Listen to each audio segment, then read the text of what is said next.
အားလုံးပဲမင်္ဂလာပါကျွန်တော်ဒီနေ့သင်ကြားပေးမှာကတော့ဒါ Microsoft Office Excel Chapter 5 သင်ခန်းစာလေးကိုသင်ကြားပေးသွားမှာဖြစ်ပါတယ်။ Okay ဒါဆိုရင်ကျွန်တော်တို့ပုံမှန်အတိုင်းပဲဘာလုပ်လိုက်မလဲဆိုတော့ကိုယ့်ရဲ့ဒီ Excel ဆင်းရှား file နဲ့ဝင်လိုက်ပါ။ဒါဆိုရင်ကျွန်တော်ကတော့ဒီမှာဘာလဲခေါ်လိုက်မလဲဆိုတော့ run box လေးနဲ့ခေါ်လိုက်မယ်။ Window key လေးနဲ့ R လေးနဲ့နှိပ်ပါဒီထဲမှာကျွန်တော်တို့ဘာရိုက်ချမလဲဆိုတော့ Excel လို့ရိုက်လိုက်ပါ။ Okay နော် Enter လေးခေါက်လိုက်Okay ဒါဆိုရင်ခုလိုမျိုးလေးဒါကိုယ့်ရဲ့ဒီ Microsoft Office Excel ထဲကိုဝင်သွားပါပြီနော်ဒါဆိုရင်ကျွန်တော်ဒီ chapter ပိုင်းမှာဗာလေးတွေသင်ကြားမလဲဆိုတော့ကျွန်တော်တို့ဒီ function လေးတွေစပြီးတော့သွားပါမယ်ကျွန်တော်ဒီ chapter 5မှာအပေါင်းတို့အမြောက်အစားလေးတွေနောက်ကြတော့ကျွန်တော်ဒီ maximum minimum average เนาะဒီတွက်တာလေးတွေကိုပထမဆုံးသွားပါမယ် Okay เนาะဒါဆိုရင်ကျွန်တော်တို့ဒီစပြီးတော့ဒါတွက်တဲ့ချက်တဲ့ဖိုင်တွေကိုသွားမယ်ပေါ့เนาะဒါလေးတွေကဒါအခြေခံအဖြစ်ကျွန်တော်တို့သိထားဖို့လိုပါတယ် Okay ဒါဆိုရင်ကျွန်တော်ပထမဆုံးအနေနဲ့ဘာလုပ်လိုက်မလဲဆိုတော့နာမည်လေးတွေရေးလိုက်မယ် Okay เนาะဒါဆိုရင်ကျွန်တော်ဒီမှာတစ်ခါရေးပြမယ်ကျွန်တော်စင်းစရာရေးတဲ့အခါမှာကျွန်တော်ရေးတဲ့နေရာလဲရှေ့မှာတော့အမျိုးမျိုးပြောပြီးသားပဲဒါဆိုရင်ကျွန်တော်တို့ဘောင်ရင်ခတ်မှာလားဘိုးရာရင်ခတ်မှာလားဒါမှမဟုတ်စာရေးပြီးမှဘိုးရာခတ်မှာလားဒါကတော့ဒါမိမိစိတ်ကြိုက်မိမိအားသာသလိုသုံးပေါ့เนาะကျွန်တော်တို့ကတော့များသောအားဖြင့်တော့เนาะဒီ Excel စင်းစရာသမားတွေကကျွန်တော်တို့အရင်ဆုံးဘာလုပ်လိုက်လဲဆိုရင်စာရေးလိုက်တယ်ရေးပြီးတော့မှကိုလိုချင်တဲ့အတိုင်းလေးဖောင်လေးတွေလိုက်ခတ်လိုက်တယ်ဒါကတော့ပို့ပြီးတော့မြန်တာပေါ့เนาะကျွန်တော်လည်းဒီတန်းလေးလုပ်ပြမယ် Okay ဒါဆိုသွားကြည့်မယ်ဒါဆိုရင်ကျွန်တော်တို့ရှေ့မှာတော့ပြောပြီးသားလေကျွန်တော်တို့ဒီခုတ်တွေပါတွေမရေးတက်မှာဖြစ်တဲ့အတွက်ကြောင့်ကျွန်တော်တို့ဒီမှာကုတ်နံပါတ်ရေးနည်းလေးပါတစ်ခါပြောမယ်ဒါဆိုရင်ကျွန်တော်ဒီမှာကုတ်နံပါတ်ဘို့ကိုသွားမယ် name တိုင်းမျိုးလေးရေးမယ်နော် Okay name test ကုန်မယ်အဲဒါမျိုးလေးပဲရေးမယ်ကျွန်တော်တို့ဒီမှာကြတော့ကျွန်တော်ဒီမှာကြတော့ subject ဒီဘာသာအနေနဲ့ပြောပြပေးမယ်နော် Okay မြန်မာဒီမှာမြန်မာနောက်တစ်ခုပါလဲဆိုရင်ကျွန်တော်ဒီဘက်မှာအင်္ဂလိပ် Okay နော်ဒီနေ့ဘာသာအတွက်ကျွန်တော်ပြောပြပေးမယ် Okay ဒါဆိုရင်ကျွန်တော်တို့ဒီမှာသွားလိုက်မယ်အရင်ဆုံးအနေနဲ့ဘာလုပ်လိုက်မလဲကုတ်နံပါတ်လေးတွေရေးပြီးအောက်ကိုဆွဲချမယ်ဆွဲချမယ်ဆိုရင်ကျွန်တော်တို့ပြောခဲ့တယ်ဟိုမှာကုတ်နံပါတ်ရေးတဲ့အခါမှာကျွန်တော်တို့ကပုံမှန်ရေးရှင်းတာမဟုတ်ဘူး001စသဖြင့်အဲ့လိုမျိုးရေးရှင်းတာဆိုတော့ဒီမှာကျွန်တော်အနာခေါက်လိုက်မယ်ရေးလို့ရလားမရဘူးเนาะဒါဆိုရင်ကျွန်တော်တို့ကကိုရေးရှင်းတဲ့ကုတ်နံပါတ်ရှင်းမှာ0တွေပေါ့เนาะရှေ့ကိုခံရေးရှင်းတယ်ဆိုဘာလုပ်ရမလဲဆိုရင်ကိုကရေးမဲ့ဆဲခွက်တွေအားလုံးဘာလုပ်လိုက် select လေးမှတ်လိုက်ဒီမှာကျွန်တော်မှတ်လိုက်ပြီးမှတ်ပြီးတော့ပေးသွားမလဲ number format ထဲကဒီမှာ task ကိုသွားပါတကယ်လို့ကိုကဒီမှာသွားမပြင်ရှင်းဘူးဆိုလေဒီမှာရတယ် general ရဲ့တောင်းလေးနေပြီးတော့ရင်ကျွန်တော်ဒီမှာပါရှိလဲဆိုတော့ဒီမှာအောက်ဆုံးမှာ task format လေးရှိပါတယ်ဒါလေးကိုနေလိုက် Okay နော်ဒါဆိုရင်ကျွန်တော်ဒီမှာပြောင်းကြည့်မယ်001 Okay နော်ဒါဆိုရပြီဒါဆိုရင်ကျွန်တော်ကဘာလုပ်မလဲ auto fill လေးနဲ့ auto ဆွဲချလိုက်မှာပေါ့နော် Okay ဒါဆိုရင်ရပြီဒါဆိုရင်ကျွန်တော်တို့ဒီမှာ1 to 7ရပြီဒါဆိုရင်အကုန်လုံးကို select မှတ်လိုက်မှတ်ပြီးတော့ရင်ဒီမှာ encode error လေးနဲ့ error လေးဖြည့်လိုက် Okay နော်ဒါဆိုရင်ကျွန်တော်တို့ကဒီမှာနာမည်လေးလည်းရေးမယ်ဒါဆိုရင်ကျွန်တော်ဒီမှာဘာမှမပြင်သေးဘူးเนาะသူပေးထားတဲ့ပုံစံတိုင်းလေးပဲကျွန်တော်စာတွေလိုက်ရေးနေတာဒီတိုင်းပဲရေးပါမယ် Okay ဒါဆိုရင်ကျွန်တော်ရေးလိုက်မယ် Okay เนาะဒါအလွယ်တကူရေးပြတာ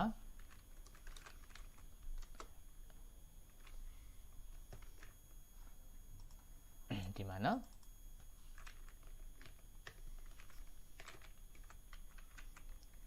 Okay တော့အနာခေါက်မယ်ဒါမျိုးလေးပဲသွားမယ်เนาะဒါကျွန်တော်တို့ဥပမာပြင်နာမည်လေးရေးပြတာ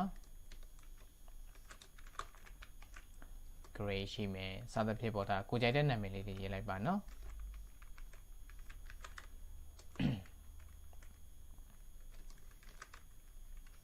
ဒါကြောင့်ကျွန်တော်တို့ row စသဖြင့် honey Okay เนาะဒါဆိုရင်ကျွန်တော်ကဒီမှာနာမည်လေးရေးပြီးသွားပြီဒီမှာကျတော့ဒါအမှတ်လေးတွေပေါ့နော်ကိုယ့်ရဲ့ဒါအမှတ်လို့တစ်ခုထားလိုက်ထားပါတော့ဒါ John နေကဘယ်လောက်ရလဲထုံအောင်ဘယ်လောက်ရလဲ grade ကဘယ်လောက်ရလဲစသဖြင့်အဲ့လိုမျိုးအမှတ်လေးတွေပေးမှာဒါဆိုတော့ကိုယ်စိတ်ကြိုက်ပေးထားလို့ရတယ်ဒီမှာကျွန်တော်တို့ပေးလိုက်မယ်သူက50ခွန်ဒီဘက်ကျဘယ်လောက်လဲဆိုရင်40နဲ့မှရှောင်းစသဖြင့်ပေါ့နော်ဒါကတော့90သူက50နဲ့မှ8သူက40နဲ့မှ8သူကဘယ်လောက်လဲဆိုရင်80နဲ့မှရှောင်း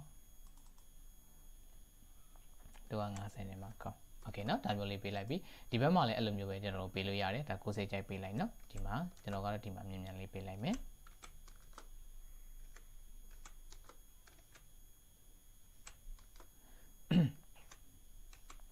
ဒီနေရာမှာဒါမိမိအဆင်ပြေတဲ့နာမည်ဒီအမှတ်လေးတွေပေးလိုက်เนาะ ဒါဆရာတို့ကပထမဆုံးအနေနဲ့နည်းနည်းလေးတွက်ကြည့်မှာမလို့ပ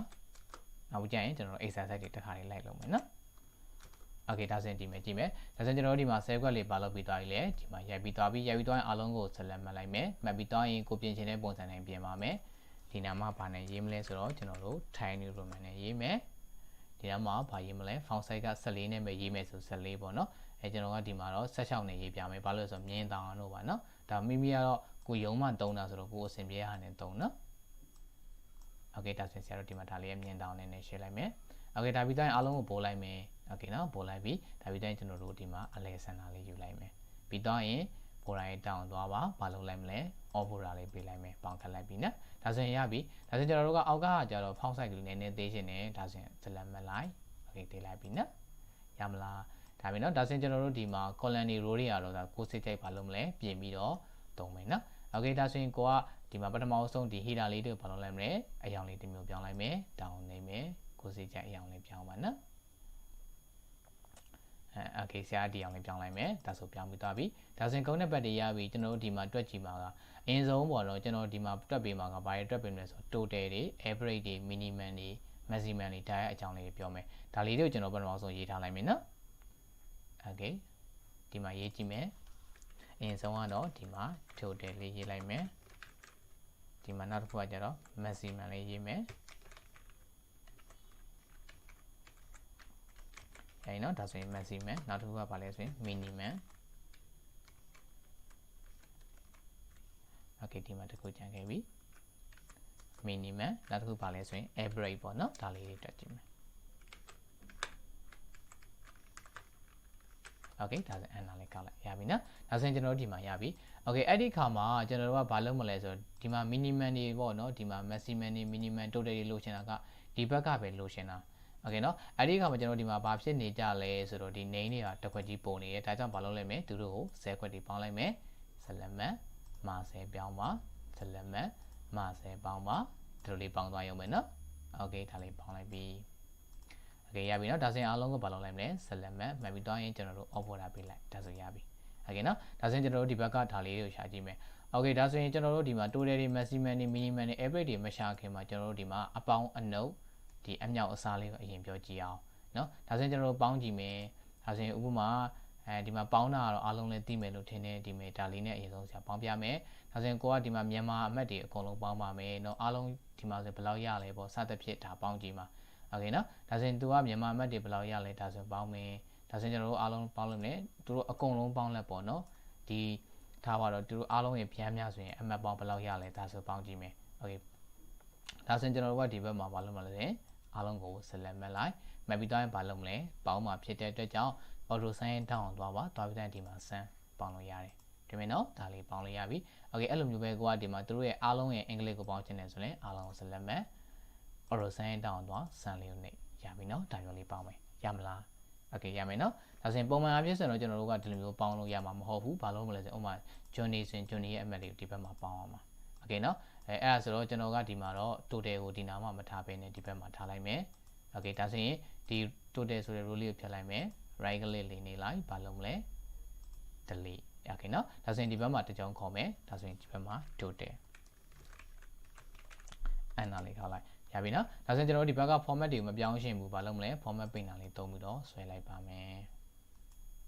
ရပြီနော်ဒီပုံစံလေးသုံးကြည့်မယ်ဒါဆိုရင်တို့ရဲ့ဒါ Johnny ရဲ့ total တွက်လို့ရပြီတွန်ရဲ့ total တွက်လို့ရပြီโอเคနော်ဒါဆိုရင်ကျွန်တော်အခုတော့ပြောပြတာကဘာလဲဆိုတော့ဒါ total တွက်တဲ့နည်းလေးကိုဒီမှာပြောပြသွားပြီနော် total တွက်တဲ့နည်းလေးပြောပြီးသွားပြီဆိုတော့တနည်းပဲပြောပါသေးတယ် total တွက်တာကကျွန်တော်၄နည်းရှိပါတယ်နော်โอเคအဲ့ဒါလေးမပြောခင်မှာကျွန်တော်ဒီဘက်မှာဒါကတော့ပေါင်းနည်းကိုကျွန်တော်နောက်ကြမှာတေချာလေးအသေးစိတ်၄မျိုးလုံးပြောပေးမယ်အခုလောဆက်ဘာလုပ်မလဲမြောက်နည်းလေးတွက်ကြည့်မယ်โอเคနှုတ်နည်းနှုတ်ကြည့်မယ်ကျွန်တော်တို့ဒီမှာထားပါတော့ကျွန်တော်ကဒီမှာထားတော့ကျွန်တော်တို့ဒီမှာ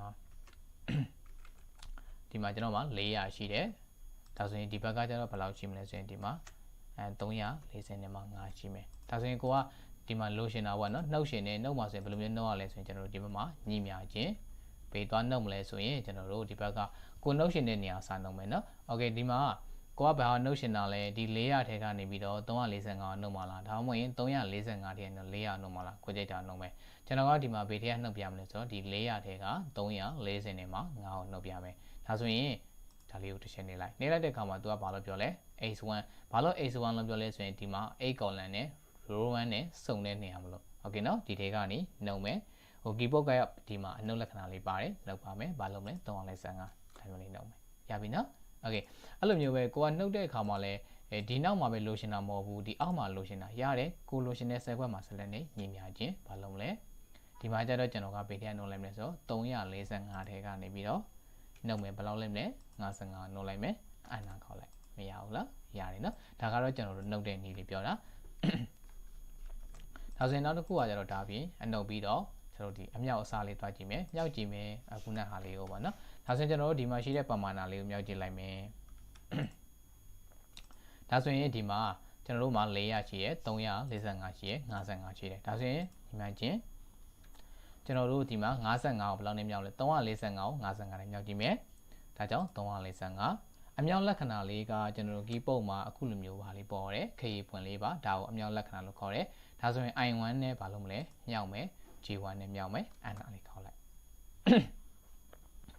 ရမယ်နော်ဒါမျိုးလေးဘာလို့လဲမြောက်အောင်ပါရမယ်နော်ဒါကတော့ကျွန်တော်တို့မြောက်နည်းလေးပါဒါနောက်တန်းကြာရင်ကျွန်တော်ဒီ exercise တွေနဲ့လာပါမယ်နော်စားမယ်နောက်တစ်ခုကတော့စားတဲ့နည်းလေးကတော့လွယ်ပါတယ်ညီမြချင်းဘာလို့မလဲ345ကိုကျွန်တော်တို့ဘာလို့လဲမလဲစားတဲ့ဆိုတာကကျွန်တော်ဒီခုနကပေါ့နော်ဒီမှာမြင်းဆောင်လေးပါလက္ခဏာမှာနော်ဒါမြင်းဆောင်လေးဘာလို့မလဲ55နဲ့စားမယ်အနာလေးခောက်လိုက်ဒါဆိုရင်လည်းဘာဖြစ်တာလဲစားပြီးသွားပြီโอเคနော်ဒါဆိုရင်ဒီမှာတော့ကျွန်တော်တို့ဘာပြောထားလဲဆိုရင်ဒါဟိုအပေါင်းတော့တခုပဲပြောရသေးရဲ့အနုပ်အစာအမြောက်တရားလေးတွေတော့ပြောပြီးသွားပြီโอเคနော်ဒါဆိုရင်ကျွန်တော်တို့ဒီဘက်မှာတွားကြည့်မယ် total လေးတွက်ကြည့်အောင်ကျွန်တော်တို့ကပေါင်းဖို့အတွက်ပေါ့နော် function တွေသုံးပြီးလဲပေါင်းလို့ရလို့ဒါမှမဟုတ်ရင်ကျွန်တော်ဒီ editing group ထဲက auto sum တွေသုံးပြီးတော့လဲပေါင်းလို့ရတယ်โอเคနော်ဒါဆိုရင်တွားကြည့်မယ်ဒါပေါင်းနည်း9နည်းကြောင်းဒီမှာတစ်ခါလေးပြောသွားမယ်โอเคဒါဆိုရင်ကျွန်တော်တို့ဒီမှာစပေါင်းမယ်ဒီမှာကိုပေါင်းလို့တဲ့ဟာတွေကိုဆက်လက်မှတ်ပြီးသွားရင်ဘာလုပ်မလဲ auto sum ရင်တောင်းအောင်သွားဒီမှာ sum နဲ့ပေါင်းလို့ရတယ်โอเคနော်ဒီလိုမျိုးပဲတွန်နည်းအတွက်လဲပေါင်းရှင်နေနှစ်ခုလုံးဆက်လက်မှတ် auto sum တောင်းအောင်သွား sum ပေါင်းလို့မရဘူးလားရတယ်โอเคနော်ဒါကတော့တနည်းပါဒါဆိုရင်နောက်တနည်းလေးဆက်ပေါင်းကြည့်မယ်နောက်တနည်းကကျတော့ဆရာတို့ကဘာလုပ်မလဲကိုပေါင်းလို့တဲ့အရာတွေကိုဥပမာပေါ့နော်ဒါဆိုရင်ကျွန်တော်တို့ကတည်းမှာပေါင်းလို့တယ်ကိုပေါင်းလို့တဲ့အရာတွေကိုဘာလုပ်ထားမလဲဆိုတော့ဟိုအခုလိုမျိုးဆက်လက်မှတ်မထားဘဲနဲ့ပေါင်းရှင်လားနော်ဒါဆိုရင်ဒီမှာကျွန်တော်တည်းအောက်မှာပြမယ် right click လေးနေလိုက် insert လေးထားလိုက်မယ်နော်ဒီမှာ total လေးတစ်ခွက်ပြမယ်โอเคဒီမှာရပြီဒီမှာဆိုရင်လည်းကျွန်တော်တို့ဒါလေးပေါင်းရှင်တယ်ပေါင်းတဲ့အခါမှာအခုနောက်လိုပဲအားလုံးကိုဆက်လက်မှတ်မယ် auto sum ရဲ့တောင်းသွားမယ် sum ဒါမျိုးလေးပေါင်းလို့ရတယ်ဒီကကြတော့အဲ့လိုမပေါင်းဘဲနဲ့ဘယ်လိုလုပ်မလဲဆိုတော့ကျွန်တော်တို့ကဒီမှာ auto sum လေးကိုအရင်ရွေးလိုက်မယ်ကိုပေါင်းလို့တဲ့ cell ကွက်မှာဆက်လက်မှတ်ထားနော်ဒါဆိုရင်ဆရာကဒီမှာဒီ total ဆိုတဲ့ cell ကွက်မှာပေါင်းရှင်တယ်ဒါကြောင့် auto sum ရဲ့တောင်းသွားလိုက်တယ် sum လေးကိုနေလိုက်တယ်ဒါဆိုရင်ကျွန်တော်တို့ကိုပေါင်းလို့တဲ့အပေါ်မှာရှိတဲ့ cell ကွက်တွေကိုဘာလုပ်ပြလဲခဏန်းတွေကိုကိန်းကဏန်းတွေကိုသူက auto မှတ်ပေးသွားတာဒါဆိုရင်ကျွန်တော်တို့က enter လေးခောက်လိုက်အောင်ပဲရလားဒါကနောက်ထပ်ပေါင်းနေတနည်းပါโอเคဒါဆိုရင်ဒီဘက်မှာလည်းတူတူပဲဒီမှာပေါင်းရှင်းနေဆိုဘာလုပ်မလဲဒီမှာကျွန်တော်တို့က auto sum ရဲ့တောင်းအောင်သွားမယ် sum လေးနေလိုက်ဒီမှာတွေ့လားဒါဆိုရင်သူ့ရဲ့အထက်ကပဲပေါင်းပေးတာเนาะဒါလေးနားလေဖို့လိုတယ်ဟိုတော်တော်များများကဒါလေးသုံးတဲ့အခါမှာမရမှာဆိုလို့เนาะဒါကြောင့်ဆရာဒီမှာပြတာဒါဆိုရင်ဒုတိယပေါင်းနေရတော့ဘာလို့မှရတာလဲသူ့ရဲ့အထက်မှာဘာလို့နေမှာလဲရှိနေမှာရမှာဥပမာထားပါတော့ဆရာတို့ total ပေါင်းရှင်းတာဒီဒီရဲ့ပါလဲဆိုရင်အထက်မှာစင်းစရာတွေကရှိနေမှဒါလည်းကိုလိုရှင်နဲ့ဆဲကော့ရဲ့အထက်မှာကိုပေါင်းလို့တဲ့စင်းစရာတွေရှိနေမှဒါလည်းဘာဖြစ်ပါလဲပေါင်းပြီးမှာနားလည်မယ်နော်ဒါကဒုတိယတနည်းလေးโอเคဒါဆိုရင်နောက်တနည်းကတော့ကျွန်တော်တို့တွားကြည့်မယ်ညီမြချင်းကျွန်တော်တို့ပေါင်းပါမယ်ဘာတွေလုပ်မလဲဆိုတော့ sum ညီမြချင်း sum လို့ရေးလိုက်ပါကလလေးနဲ့ရှင်းနေပါနေပြီးသွားရင်ကိုပေါင်းလို့တဲ့အရာတွေကိုဆက်လက်မှတ်ပါမယ်ဒါပါတော့ဆရာတို့ကဒီမှာ grade ရဲ့မြန်မာနဲ့အင်္ဂလိပ်ကိုပေါင်းပါဆိုတော့မြန်မာနဲ့အင်္ဂလိပ်ကိုဆက်လက်မှတ်လိုက်โอเคเนาะဒါဆိုရင် C4 D4 ဒါပြီးသွားရင်ကျွန်တော်တို့ win page analytics နားလည်မယ်เนาะโอเคအဲ့လိုမျိုးပဲဒီမှာလဲဒီမှာပါလဲဆိုရင်နံပါတ်ရဲ့ဘာလို့မှလဲဆိုရင် total map ကိုလည်းပေါင်းရှင်းတယ်အခုနောက်လိုမျိုးပဲပေါင်းပါမယ်ညီမြချင်း sum ပေါင်းပါမယ်ကလလေးနဲ့ရှင်းနေကိုပေါင်းလို့တဲ့အရာတွေကိုဆက်လက်မှတ်ဒါဆိုရင်ကိုကတကယ်လို့ပေါင်းလို့တဲ့အရာတွေအများကြီးရှိတော့အများကြီးမှတ်မယ်เนาะဒါဆိုရင်ဆရာဒီအောက်မှာလည်းတွက်ပြမယ်ညီမြချင်း sum ပေါင်းပါမယ်ကလလေးနဲ့ရှင်းနေပါဒါဆိုရင်သူ့ရဲ့မြန်မာမှတ်တွေအကုန်လုံးပေါင်းမှဖြစ်တဲ့ကြောင့်အကုန်လုံးကိုဆက်လက်မှတ်လိုက်မှတ်ပြီးတော့ရင် win page အနာခေါက်ရမလားရမယ်เนาะဒါလေးကတော့ဆရာတို့ဒါပေါင်းပြတာโอเคဒါဆိုရင်နောက်တစ်ခုလေးဆက်ကြည့်မယ်ဒါနောက်တစ်ခုလေးဆက်ကြည့်မယ်ဆိုတာဒါကတော့ဆရာတို့ဒီမှာဘယ်နှစ်နည်းရှိသွားလဲ3နည်းရှိသွားပြီဒါဆိုရင်နောက်ထပ်4နည်းမြောက်ကတော့ကျွန်တော်တို့ပေးသွားမလဲဆိုရင်ဒီဘက်က insert bar မှာရှိတဲ့ formula bar မှာရှိတဲ့ပေးသွားမလဲဆိုရင် insert function ကိုသွားမယ် okay နော်ဒါဆိုရင်ဒီမှာကိုပေါင်းလို့တဲ့နေရာမှာဆက်လက်မှတ်ထားဆရာတို့ကထားပါတော့နော်တချို့ကြတော့ဘယ်လိုမျိုးဖြစ်နေတတ်လဲဆိုဆရာတို့ပေါင်းအဖြေလိုချင်တာကဒီဘက်ဒီမှာဖြစ်နေတတ်တယ်တခြားဆက်ကွက်တွေမှာဖြစ်နေတတ်တယ်အဲ့ဒါဆိုရင်ဘာလို့လိုက်ကိုလိုချင်တဲ့ဆက်ကွက်မှာဆက်လက်မှတ်ထား insert ကိုသွားပြီးရင်ဆရာတို့ပေါင်းမှာဖြစ်တဲ့ကြောင့်ဒီနားမှာ send ဆိုလို့ရွေးပါပြီးရင် okay လေးပေးမယ်ပေးပြီနော်ဒါဆိုရင်ကိုပေါင်းလို့တဲ့အရာတွေပေါင်းမယ်ကိုပေါင်းတာကောင်းပေါင်းလို့တာကဘာတွေလဲဥပမာထားပါတော့ဆရာကဒီမှာတော့ Johnny ရဲ့တိုတယ်ပေါင်းစင်းတယ်ဒါဆိုရင် Johnny ရဲ့တိုတယ်မှတ်လိုက်ပြီးသွားရင် okay လေးပေးလိုက်မရဘူးလား125ပဲနားလည်မယ်နော်ဒါကတော့ဒါနောက်ထပ်ပေါင်းနည်းလေးဒါဆရာတို့ဒီမှာပဲပေါင်းပြမယ် insert function သွားပါ sum ကိုနေမယ် okay လေးပေးပါပေးပြီးသွားရင်ကိုပေါင်းမဲ့ဟာတွေကိုဆက်လက်မှတ်ပါမယ်ဆရာတို့ပေါင်းမှဒီပါလို့လဲဆိုတော့ row ရဲ့အမှတ်တွေပါဒါကြောင့် row ရဲ့အမှတ်တွေအားလုံးကိုဆက်လက်မှတ်ပြီးသွားရင်တော့ okay လေးပေးလိုက်ဒါဆိုရပြီနော်အဲ့လိုမျိုးပဲဆရာတို့နောက်တစ်ခုပေါင်းမှာကပါလဲဆိုတော့ဒီမှာ honey အတွက်လည်းအဲ့လိုမျိုးပဲပေါင်းမယ် okay နော်ဒါဆိုရင်ဒီမှာပေါင်းကြည့်မယ်ညီမြချင်းနဲ့မပေါင်းတော့ဆရာတို့ဒီမှာဘာလုပ်မလဲ insert function လေးခေါ်လိုက်မယ် send okay လေးနေလိုက်နေတော့ရင်ကိုပေါင်းလို့တဲ့ data တွေကိုမှတ်မယ်မှတ်ပြီးတော့ရင် okay လေးပေးမယ်ရမလားဒါဆိုရင်ကျွန်တော်တို့ဒါ၄နည်းမြောက်ပြီးသွားပြီရမယ်လို့ထင်ပါတယ် okay နော်ဒါဆိုရင်နောက်တစ်နည်းလေးဆက်ပြောကြည့်မယ် okay နောက်တစ်နည်းလေးကျတော့ဒါလေးအကုန်လုံးဖြတ်လိုက်တော့မယ်နော်ဒါစီဖြတ်လိုက်တော့မယ် okay ဆရာဒါလေးမလိုတော့ဘူးဖြတ်လိုက်တော့မယ်နော် oh sorry ဒီမှာ right click နေမယ် delete right click နေလိုက်မယ် delete ပေါ့နော် okay ဒါဆိုရင်ဒီမှာနောက်တစ်နည်းကကျတော့ကျွန်တော်တို့အရန်မြန်တယ်အများဆုံးသုံးတဲ့ပေါ့နော်နည်းလေးပါကိုပေါင်းလို့တဲ့ data တွေကို select မှတ်လိုက်တယ် keyboard က order နဲ့ညီမျှခြင်းနဲ့နေလိုက်နားလည်မယ်နော်ဘာလုပ်တာလဲ order နဲ့ညီမျှခြင်းနဲ့ okay ဒီမှာလဲ Tony တို့လည်းပေါင်းမယ်နှစ်ခုလုံး select မှတ် order ညီမျှခြင်းရမလား okay နော်ဒါဆိုရင်ကျွန်တော်တို့ဒီမှာတော့နှစ်ခုလောက်ပဲတွက်လိုက်မယ်ဟို Excel ဆင်းရှားမှာအပေါင်းတို့အမြောက်စားလုပ်တဲ့အခါမှာကိုကပေါ့နော်ဆင်းရှားတွေအများကြီးတစ်ခုချင်းလိုက်လုပ်နေစရာမလိုဘူးဟိုဆရာတို့အနည်းဆုံးနှစ်ခုလောက်လုပ်ပြီးသွားရင်နှစ်ခုလုံး select မှတ်ပြီးရင်ဆရာတို့ auto pay လေးနဲ့ဆွဲရှာလို့ရတယ် okay နော်ဒါဆိုရင်တော့တူပါလို့ဖြစ်သွားလို့ဆိုရင် auto ပေါင်းပြီးသွားတယ်ရမယ်နော်ဒါဆိုရင်ကျွန်တော်အခုပြောတဲ့ဒါပေါင်းနည်း9နည်းအကြောင်းလေးလည်းရမယ်လို့ထင်တယ်ဒါဆိုရင်နောက်တစ်ခုလေးဆက်သွားကြည့်မယ်ကျွန်တော်နောက်တစ်ခုကတော့ဘာလဲဆိုတော့ကျွန်တော်ဒီမှာ maximum minimum average တွက်တာလေးပါ okay နော်ဒါဆိုရင်ကျွန်တော်ဒီမှာ maximum minimum average လေးတွက်ကြည့်မယ် okay ဒါဆိုရင်ကိုကဒီမှာ maximum လို့ရှင်တာဘာရဲ့ maximum လဲဆိုတော့မြန်မာရဲ့ maximum ဒီမှာလို့ရှင်တယ်အင်္ဂလိပ်ရဲ့ maximum ဆိုရင်ဒီမှာလို့ရှင်တယ် okay နော်ဒါဆိုရင်တွက်ကြည့်မယ်ဒါဆိုရင် maximum တွက်ဖို့အတွက်ညီများချင်းကျွန်တော်တို့ဟိုထားပါတော့เนาะပထမဆုံးအနေနဲ့ကျွန်တော်လွယ်တဲ့နည်းလေးကိုအရင်ဆုံးပြောပေးမယ်ဒါဆိုရင် maximum တွက်မယ်ကိုကဘေးထဲကရွေးမှာလဲဒီအမှတ်တွေထဲကရွေးမှာပါမြန်မာအမှတ်ထဲကဘယ်သူကအမှတ်အများဆုံးလဲဒါမျိုးလို့ရှင်းတာဒါဆိုရင်ကျွန်တော်တို့ဒီမှာ maximum okay เนาะကိုလို့ရှင်းတဲ့ဟိုကိုရှာမဲ့ဟာတွေ data တွေအရင်ဆုံး select မှတ်လိုက်ဒါဆိုရင်ကျွန်တော်တို့ကဒီထဲကရှာမှာပါမြန်မာအမှတ်တွေထဲကရှာမှာမို့မြန်မာအမှတ်တွေအားလုံးကို select မှတ်လိုက်မယ်မှတ်ပြီးသွားရင် auto sign in တောင်းသွားပါဒီမှာ max ဆိုတာလေးရှိတယ်တွင်တော့ဒါလေးကိုတစ်ချက်နေလိုက်ဒီမှာတွေ့လားဒါဆိုရင်ဘယ်လောက်လဲ80နဲ့မှရှာဒီထဲမှာရှာကြည့်မယ်အမြင့်ဆုံးကဘာလဲဒီမှာ59 46 80စသဖြင့်ဒီထဲမှာအမြင့်ဆုံးက80နဲ့မှရှောက်ပါနားလည်မယ်နော်ဒါကတော့ maximum ရှာတယ်တနည်း okay နောက်တစ်နည်းလေးဆက်ပြောမယ်နောက်တစ်နည်းကျတော့ကျွန်တော်တို့ဒီဘက်မှာအင်္ဂလိပ်အတွက်ပြောပေးမယ်ဒါကတော့ကျွန်တော်တို့ညီမျှခြင်း function တွေခေါ်ပြီးတော့ maximum ရှာမယ်ညီမျှခြင်း so ရိုက်လိုက်ပါရိုက်ပြီးသွားရင် click လေးနဲ့ရှင်းနေပါနေပြီးသွားရင်ကိုကဒီအင်္ဂလိပ်တွေ data တွေထဲကရှာမှာပေါ့နော်ဒါကိုရှာလို့တဲ့ data တွေအားလုံးကို select မှတ်မယ် okay နော်မှတ်လိုက်ပြီးမှတ်ပြီးသွားရင် queen paper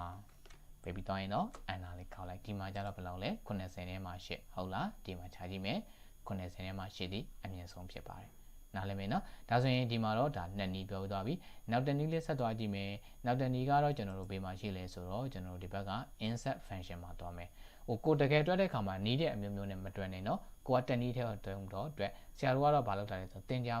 ကြားပို့ချပေးတာဆိုတော့ဟိုဘေးနီးပဲတုံလို့ရအောင်အဆင်ပြေတဲ့နီးသုံးလို့ရအောင်လို့ဆရာတို့နီးတွေအမျိုးမျိုးတင်ပေးတာပါโอเคနော်ဒီမှာကျတော့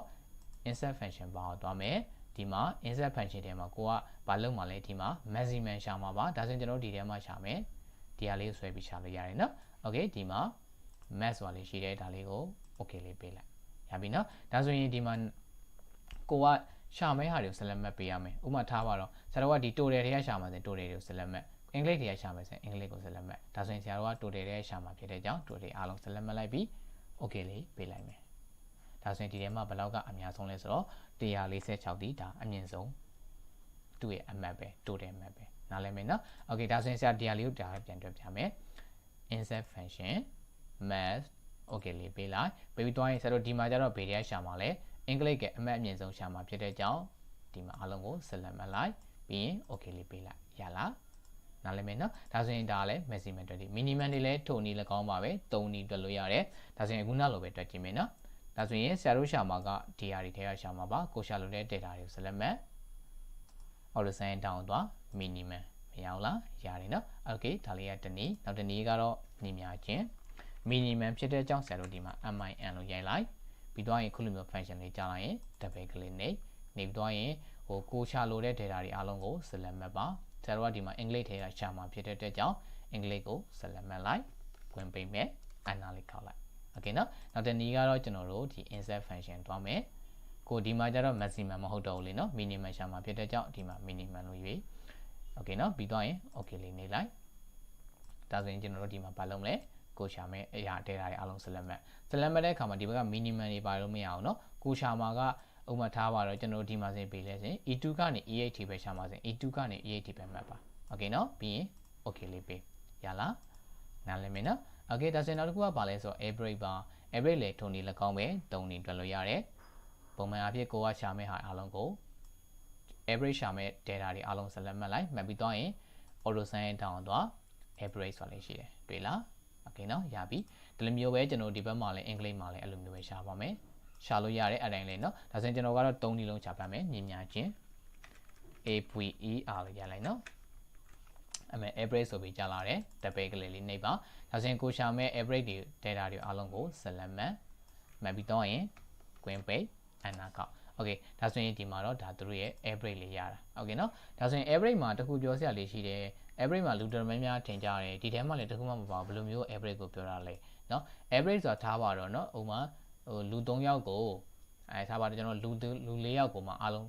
ကျွန်တော်တို့100ချက်ပေးတယ်ဒီ100ချက်မှာ30ရတဲ့လူလည်းပါတယ်40ရတဲ့လူလည်းပါတယ်20ရတဲ့လူလည်းပါတယ်10ရတဲ့လူလည်းပါတယ်ဒါပေမဲ့အဲ့ဒီကျွန်တော်တို့ထားပါတော့เนาะလူ9ယောက်ထားလိုက်မယ်လူ9ယောက်ကို100ပေးတယ်အဲ့ထဲမှာ15ချက်ရတဲ့လူပါတယ်5ချက်ရတဲ့လူ50ရတဲ့လူပါတယ်အဲ့လိုမျိုးရတဲ့လူပါတယ်ဒီထဲမှာဗျမ်းမြရှာလိုက်မယ်ဆိုရင်ဘယ်လောက်ရမှာလဲတယောက်ကို20စီရမှာဒီသဘောညွှန်းတာနားလည်မယ်နော်ဒါက average ရဲ့သဘောတရားလေးပါ okay နောက်တစ်ခုကတော့ကျွန်တော်တို့ insert function သွားမယ်တွားပြီးတော့ရင်ဒီထဲမှာဘာရှာမလဲဆိုတော့ဒီမှာလဲ average ရှာမှာဆိုတော့ဒီမှာ average လေးရှိတယ် okay လေးနေပြီးတော့ရင်ကိုရှာမဲ့ data တွေအားလုံးကိုဆက်လက်မှတ်လိုက်ပြီးရင်အနာလေးခောက်နားလည်မယ်နော်ဒါဆိုရင်သူ့ရဲ့ average လေးကိုပြောတာဒီမှာ decimal place တွေများတယ်နော်တကယ်လို့ကိုက decimal place short ရှင်နေဆိုဒီမှာ short မယ်ဒါကတော့ sheet ဒီမှာ number format မှာတင်ပြီးသားပါဒါဆိုရင်ကျွန်တော်တို့ကိုကြိုက်ကြိုက် short လို့ရတယ်တွေ့လားနားလည်မယ်နော်ကိုထားခြင်းတလောက်ထားတကယ်လို့ကိုကအကုန်လုံး short ရှင်နေဆိုရင်ဘာလို့ရလဲဆိုရင် short လို့ရတယ် okay နော်ဒါဆိုရမလားဒါဆိုရင်ကျွန်တော်အခုပြောရတဲ့ဒါ maximum minimum average ကဒီမှာ total 20လေးရမယ်လို့ထင်တယ်ရမယ်နော် okay ဒါဆိုရင်ကျွန်တော်တို့ဒီနေ့ဒါ exercise လေးနည်းနည်းလေးသွားလုပ်ကြည့်မယ် okay နော် okay ဒါလေးကြည့်မယ်ဒါလေးကြည့်အောင် okay ဆရာဒီမှာရိုက်ထားတာလေးရှိတယ်ပေါ့နော်ဒါလေးကဆရာကြိုးပြီးရိုက်ထားတာအရန်ကြာမှာဆိုလို့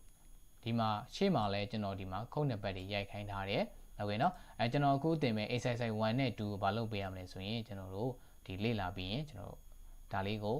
အင်စာသဘောပဲ assignment လုပ်ထားပါလုပ်ထားပြီးကျွန်တော်ဒီ comment မှာပြန်ထည့်ပေးရမယ် okay နော် okay ဒါဆိုရင်ကျွန်တော်တို့ဒီမှာတစ်ချက်ကြည့်မယ်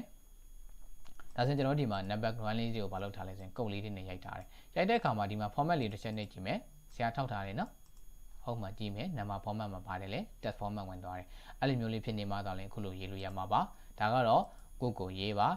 ဆရာရေးတဲ့ပုံစံလေးတိုင်းလက်အောင်ရေးနိုင်မယ်လို့လည်းထင်ပါတယ်เนาะတကယ်လို့ရေးရတာအခက်အခဲရှိရင်ဆရာပြောเนาะ okay ဒါဆိုရင်ဆရာတို့ဒီမှာတွက်ကြည့်မယ်ဒီမှာကျတော့သူကဘာတွေပေးထားလဲဆိုတော့ဆရာတို့ဒီမှာ item name ပေးထားတယ်ဒါကဘာလဲဆိုတော့ total report of ပေါ့เนาะ computer item in company တစ်ခုမှာရှိတဲ့ဒါ total report เนาะအကုန်လုံးရဲ့ total စင်ကြလေးကိုတွက်ထားတာ okay ဒါဆိုရင်ကျွန်တော်ဒီမှာသွားမယ် desktop ရှိတယ် desktop မှာ quantity ဘယ်လောက်ရှိလဲဆိုရင်အရေးအတွက်ဘယ်လောက်ရှိလဲ9ခုရှိတယ် price ရှိတယ်ဒါဆိုရင်သူလိုချင်တာကဘာလဲ amount လိုချင်တာ okay အဲ့ဒီကောင်မှာဆရာတို့ဒီမှာတစ်ခုသိရမှာကအမြဲတမ်းမှတ်ထားပါ quantity ပေးထားတယ် price ပေးထားတယ် amount ရှာခိုင်းနေဆိုရင်ဆရာတို့ကဘာလုပ်ရလဲဆိုရင် quantity နဲ့ price နဲ့မြောက်ရပါမယ် okay ညီများချင်းဘာလုပ်မလဲ quantity ကိုမြောက်ပါမယ်ဒါအမြောက်လက္ခဏာလေးเนาะဘာနဲ့မြောက်မလဲ price နဲ့မြောက်ပါ and လေးခောက်ပါ okay နော်ဒါဆိုရင်ဒီမှာရပြီဒါဆိုရင်ဆရာတို့ဘာလုပ်မလဲနောက်တစ်ခုဆက်မြောက်မယ်ညီမြချင်းဘာလုပ်မလဲကိုက quantity နဲ့မြောက်မယ်ဘာရဲ့ quantity နဲ့မြောက်အောင်မှာလဲဒီမှာကိုက laptop အတွက်ရှာမှာဖြစ်တဲ့ကြောင့် laptop ရဲ့ quantity မှတ်လိုက်ဘယ်လောက်လဲ C4 ကိုမြောက်ပါမယ်ဘာနဲ့မြောက်မလဲဆိုရင် price နဲ့ပေါ့နော်ဒါ laptop ရဲ့ price နဲ့မြောက်မယ်ဒီမှာဘယ်လောက်လဲ D4 နဲ့မြောက်မယ်အဲ့ဒါလေးခေါက်လိုက်ရပြီနော်ဒါဆိုရင်ကျွန်တော်တို့ကအနည်းဆုံးတော့ဘာလုပ်မလဲနှစ်ခုလောက်ရအောင်တွက်မယ်တွက်ပြီးတော့ရင်နှစ်ခုလုံးဆက်လက်မယ် auto fill လေးနဲ့ဆွဲချလိုက်မယ်နားလည်မယ်နော် okay ဒါလေးရမယ်လို့ထင်တယ် okay ဒါဆိုရင်ကျွန်တော်တို့နောက်ထပ်ဆက်သွားကြည့်မယ်နောက်တစ်ခုကသူကဘာလို့ရှင်းတာလဲ total လဲရှင်းမှာအားလုံးတင်ပြီးသားဆိုရမယ်လို့ထင်တယ်ဒါဆိုရင်ကျွန်တော်ကဒီမှာအလဲဆုံးတွက်လိုက်မယ်အားလုံးဆက်လက်မဲ့လိုက် order ညီမြချင်းနဲ့တွက်မယ်ကြာလားဒါကလည်းတနည်းပေါ့နော်ဒါအမြန်ဆုံးမှတ်တဲ့နည်းအဲ့လိုနောက်တနည်းလေးကျွန်တော်ဆက်တွက်ပေးမယ်ညီမြချင်း sum တပည့်ကလေးနေပါကိုပေါင်းလို့တဲ့အရာတွေအားလုံးကိုဆက်လက်မဲ့ဝင်ပေးအနာခောက်နားလည်မယ်နော်တကယ်နောက်တနည်းကတော့ကျွန်တော်တို့ဒီမှာကိုပေါင်းလို့တဲ့ဟာတွေကပေါ့နော်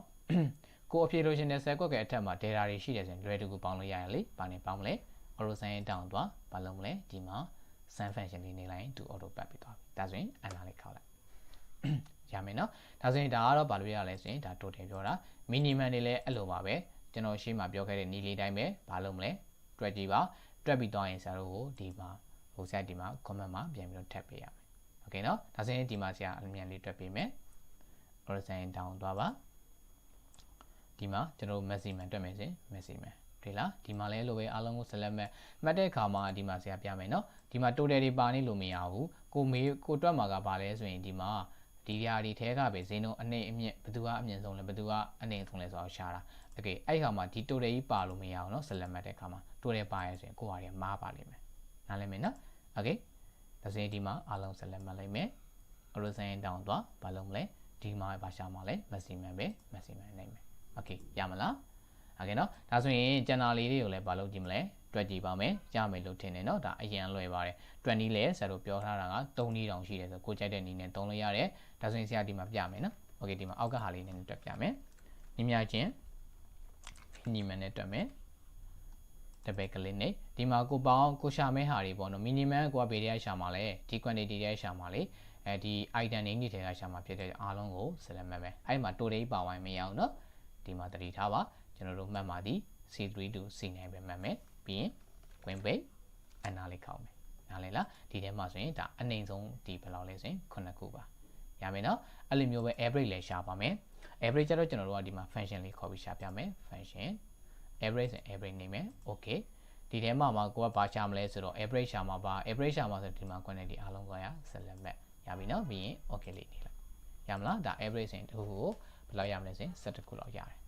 okay နော်ဒါဆိုရင်ကျန်တာလေးတွေတွက်ကြည့်ပါရမယ်လို့ထင်တယ်နော် okay ဒါဆိုဆရာ exercise 2လေးသွားမယ် exercise 2လေးကတော့ဆရာတို့ကဒီ table လေးတစ်ခုတိစောက်ပြမှာဖြစ်တဲ့အတွက်ကြောင့်ဆရာဒီမှာတော့ရေးထားတာမရှိသေးဘူးဒီမှာဆရာရေးပြမယ်အားလုံးလေးတစ်ခါလေးလိုက်ရေးကြည့်မယ်နော်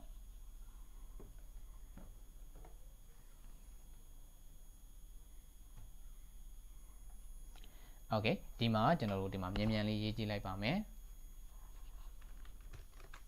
โอเคเนาะဆရာတို့ဒီမှာ name နောက်ကပါလဲဆိုရင် salary เนาะ salary per month ဒီမှာကျွန်တော်တို့ကြည့်မယ်ဟိုရှေ့မှာလဲတင်ပြီးသားလေးတော့ရှိတယ်ဒီစင်းစရာလေးတွေကပေါ့เนาะတကယ်လို့မရေးတတ်မှာဆိုတဲ့ကြောင့်ဆရာတို့ရေးပြတာโอเคဒီမှာရေးလိုက်မယ်โอเค salary per month ဆရာတို့တက်ခုံနေနောက်ကျမှစင်းစရာဆရာအကျဉ်းချက်လုပ်မယ်เนาะအရင်ဆုံးဆရာစာပဲရေးလိုက်မယ်နောက်ကပါလဲဆိုရင် overtime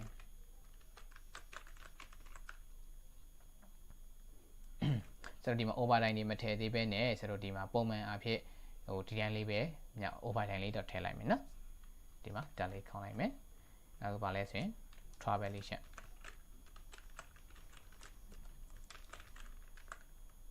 okay နော် travelation ရှိမယ်ဒါဆိုရင်သူကဒီမှာဘာလုပ်မလဲဆိုရင်ကျွန်တော်ဒီမှာ total salary ရပြီနော် total SALAဆိုတော့ဒီမှာ total salary လို့ရှင်းတယ်ဒါလေးကိုကျွန်တော်တို့တွက်ကြည့်မယ် okay ဒီမှာတော့မယ်ဒါဆိုရင်စဉ်းစားလေးကိုရှင်းလိုက်မယ်เนาะရှင်းတဲ့အခါမှာဒီမှာ salary per month ကိုဆရာကဘာလိုမျိုးလို့ရှင်းလဲဆိုတော့ per month လေးကိုအောက်ကိုရှာရှင်းတာဒါဆိုရင်ဘယ်လိုရှာမလဲ keyboard က order လေးနဲ့ enter လေးခောက်ဒါမျိုးရှာလို့ရတယ်เนาะ travelation ကိုလည်းအဲ့လိုမျိုးပဲအောက်ကိုရှာရှင်းတာဘာလုပ်မလဲ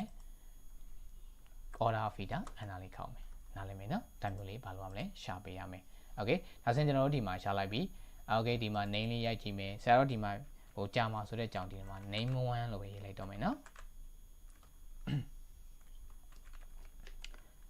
โอเคဆရာရင်းနေလေးရေးပေးလိုက်ပါမယ်နော်ဟောဒီမှာနာမည်လေးတွေပဲရေးလိုက်တော့မယ်နော်โอเค John ဒါဆိုရင်ဘာလဲဆိုရင် Tony Jane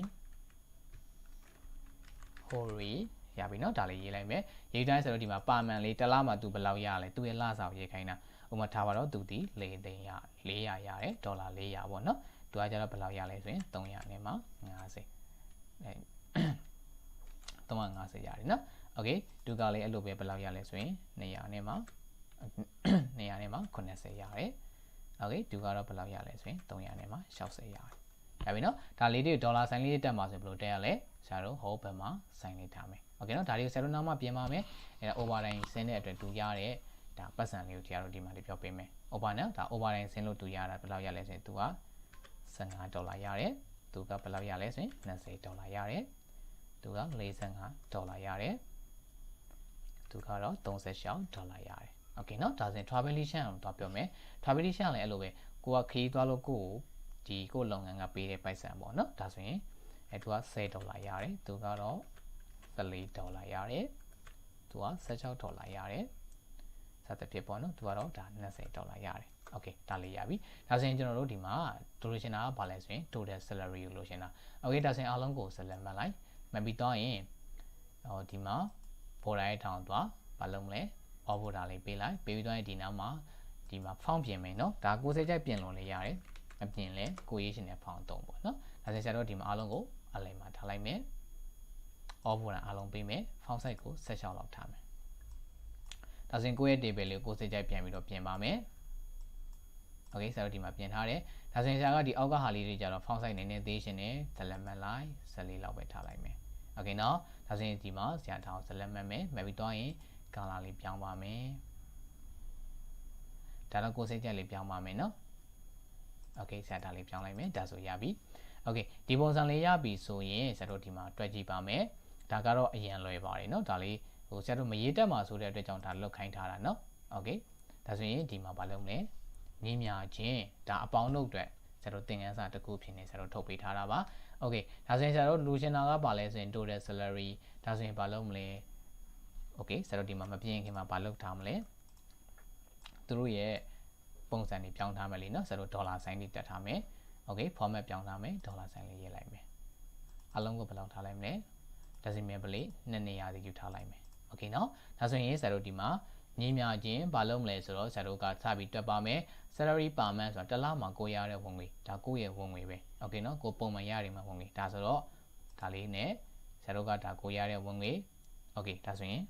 နောက်တစ်ခုကနောက်ကဟာလေးဆက်စင်စားကြည့်မယ် overtime ဆိုတာကိုကအလုပ်လုပ်တာမဟုတ်ဘူးလားဟုတ်တယ်เนาะကိုလုပ်တာဖြစ်တဲ့ကိုရတဲ့ဝင်ငွေဆရာတို့ဘာလုပ်မလဲပေါင်းပါမယ်โอเคเนาะဘာနဲ့ပေါင်းမလဲ overtime နဲ့ပေါင်းမယ်နောက်တစ်ခုပါလဲဆိုရင် travelation အောင်ကိုခီးသွားလို့ရတာမဟုတ်ဘူးလားဟုတ်တယ်ဒါကြောင့်ဘာလုပ်မလဲပေါင်းမယ် travelation နဲ့ပေါင်းအနာလေးခောက်โอเคเนาะဒါလေးပြီးသွားရင်ဆရာတို့ဒီမှာဘာလုပ်မလဲဆိုတော့ဟိုကိုကတကူတကကြီးလိုက်ဆွဲနေစားမလို့ပဲနဲ့ဒါဘာလုပ်မလဲဆိုရင် auto pay လေးနဲ့ဆွဲချလို့ရတယ်โอเคเนาะဒါလေးကတော့အရန်လွယ်တဲ့သင်ခန်းစာလေးတစ်ခုပါ exercise 3လေးဆရာတို့ဒါဆက်တွက်ကြည့်မယ်เนาะโอเคဒီမှာတွက်တဲ့အခါမှာဆရာတို့ဒီမှာမရေးတတ်တာလေးတွေကြုံတတ်တယ်ဟိုဘယ်လိုမျိုးမရေးတတ်တာလဲဆရာအခုရေးထားလိုမျိုးပေါ့နော်ဒါအပေါ်အောက်တင်မရေးတတ်တာတွေဖြစ်တတ်တယ်โอเคဒါဆိုရင်ပထမဆုံးအနေနဲ့ဆရာဒါလေးကိုဘယ်လိုမျိုးရေးမလဲဆိုတာလေးပြောပြပေးမယ်โอเคเนาะဒါဆိုရင်ဆရာတို့ဒီမှာကြည့်မယ်1 row 2 row เนาะ2 row ဘာလုပ်ထားလဲပေါင်းထားဒါဆိုရင်ဆရာတို့ဒီမှာပေါင်းပြမယ်ဆရာအောက်မှာပဲပေါင်းပြမယ်เนาะဒါဆိုရင်ဆရာဒီနားမှာ name ဆိုတာလေးရေးမယ်โอเคဒီမှာရေးလိုက်ပြီဒါဆရာတို့ရေးနေကြပုံစံတိုင်းပဲเนาะဟို sequence တွေအရင်ဒီပိုင်းနဲ့ပေါင်းထားတယ် name လေးရေးလိုက်ပြီတက်ကုန်လိုက်တယ်ဆရာတို့ရေးပေးမယ်โอเคเนาะ salary ရေးလိုက်ပြီဒါပြီးတော့ဘာလုပ်မလဲဆရာတို့ per month လို့ရေးထားသေးတယ်ဒါဆိုရင်ရေးမယ်เนาะ salary per month ဆိုတော့ရေးမယ်နောက်ထပ်တက်ခုံလိုက်တယ် overtime โอเคเนาะဒါဆိုရင်ဆရာတို့ဒီမှာရေးလိုက်ပြီ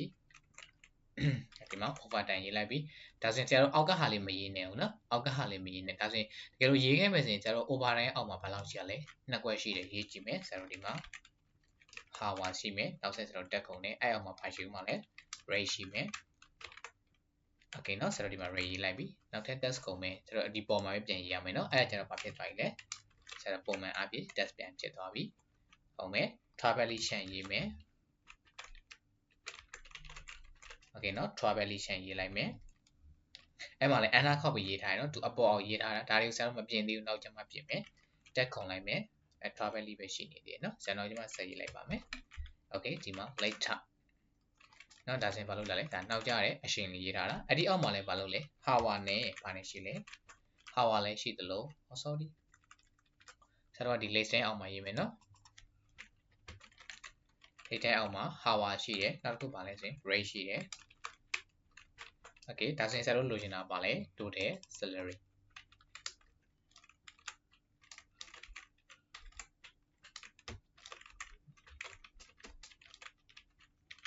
okay เนาะဒါလည်းရပြီဒီလိုမျိုးလေးရပြီဆိုရင်ကျွန်တော်ဒီမှာသွားကြည့်မယ်အဲဒီကြမှာဆရာပြင်ပြမယ်เนาะ okay ဒီ set ကွက်လေးတွေဆရာပြင်ပြမယ် okay ဒါဆိုရင်ပထမအဆုံးအနေနဲ့ဆရာဒီနှစ်ကွက်ကိုပဲတုံးပြီးတော့ပြောပြမယ်เนาะအောက်ကဟာတော့အကုန်လုံးတူတူပဲဘာလုပ်မလဲ output ဒါလေးပေးလိုက်မယ်ဒါဆိုရင်ဒီမှာကြည့်မယ်ဒီမှာဆိုရင်ဆရာတို့ဒီမှာတစ်ချက်ကြည့်အောင် name ဆိုတဲ့ဟာကိုဘယ်လိုထားရှင်းတာလဲနှစ်ကွက်လုံးမှာပေါ့เนาะ set ကွက်ဒီမှာထားပါတော့ဒီမှာ1 row 2 row အတွက်လိုချင်တာဒါကြောင့်နှစ်ခုလုံး select မှတ်ပဲဘာလုပ်မလဲမအောင် select ဖြတ်လိုက်မယ်ရလား okay เนาะဒါဆိုရင် select salary per month လေးကိုအောက်မှာချချင်တာဒါကြောင့်ဘာလုပ်မလဲသူတို့ကြားထဲမှာ cursor ချ order နဲ့ enter လေးခေါက်လိုက် okay เนาะဒါဆိုရင် तू ကပျောက်သွားမှာမဟုတ်ဘူးသူ့ကို select မှတ်ပြီးတော့ဘာလုပ်မလဲမအောင် select ဖြတ်ပေးမယ်နားလည်လား okay เนาะဒါဆိုရင်ကျွန်တော်ဒီလေးပြန်ကျင်းပေါ့ okay ဒီလိုမျိုးပဲဆိုတော့ဒီမှာ over time မှာလဲ select မှတ် center travelation လဲ select မှတ် center ဒီမှာတော့ list time select မှတ် center ဒါဆိုမရဘူးလားရပြီเนาะဒီမှာလဲဘာလုပ်လဲ select မှတ် center okay ရလားဒါဆိုရင်ရန်လွယ်သွားပြီเนาะဒါဆိုရင်အကုန်လုံး select မှတ်လိုက်မှတ်ပြီးတော့ရင်ကျွန်တော်ဘာပြောင်းမလဲ font size လေးပြောင်းကြည့်မယ်အားလုံးကိုအလဲစင်တာလေးပို့လိုက်မယ်တွေ့လားဒါဆိုရင်ရန်လွယ်သွားပြီရမယ်เนาะ okay သုံးကြည့်ပါဒါဆိုရင်ဇာတို့ဒါလေးတွေတော့အကုန်လုံးရမယ်လို့ထင်ပါတယ်เนาะဒီမှာဘာမှတော့မခက်ပါဘူးဒီမှာเนาะဒါဥပမာဖြစ်နေတာဆရာကဒါအပေါ်ဆုံးဟာလေးပေါ့เนาะဒီစင်စရာလေးမဆွဲတက်မှာဆိုတဲ့အတွက်ကြောင့်ဆရာတက်ပြတာokay เนาะဒါလေးရမယ်လို့ထင်တယ်ဒါဆိုရင်ဇာတို့ဒီမှာတွက်ဆိုစာလေးတွက်ကြည့်မယ်တွက်စာလေးကတော့အရင်လွယ်နေเนาะ okay နီးမြချင်း